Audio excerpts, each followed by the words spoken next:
In the welding program, we have 4 different levels. First 2 weeks of class is only about safety. You get your OSHA certification, and then after that, we get into the shop and start working. Level 1, level 2, teaching them the 3 basic types of welding. You got stick, MIG, and TIG. We mainly base level 3 and 4 for internships. But I try to get them a basic skill level that they can take, be able to leave out of this class and go straight into the workforce and get an entry-level job and work their way up the ladder.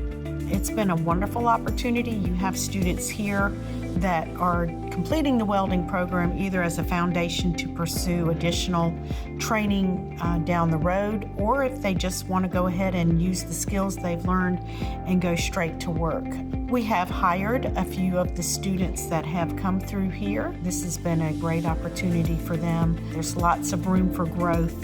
My favorite part of the program is just the hands-on. It's like practice makes perfect. You get better and better at it, and eventually you just get really good at it, just by practicing more and more every day. Learning as you go, and you really don't even realize you're learning.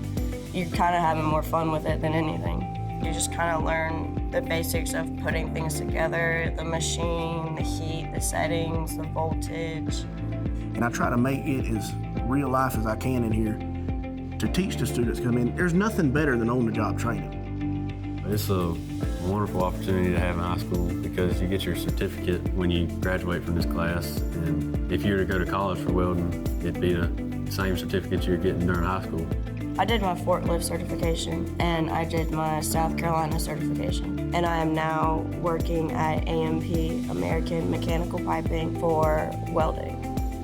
I'm very thankful that I've done this program because there's like a lot of different opportunities you get from it. You can go straight out of high school into work, and there's plenty of job opportunities everywhere. So it's critical for us to get welders. That is probably the highest demand job. The welding field is almost unlimited. There's always people hiring welders. They're always gonna need welders. The good thing about welding is you can always find a job if you're willing to work.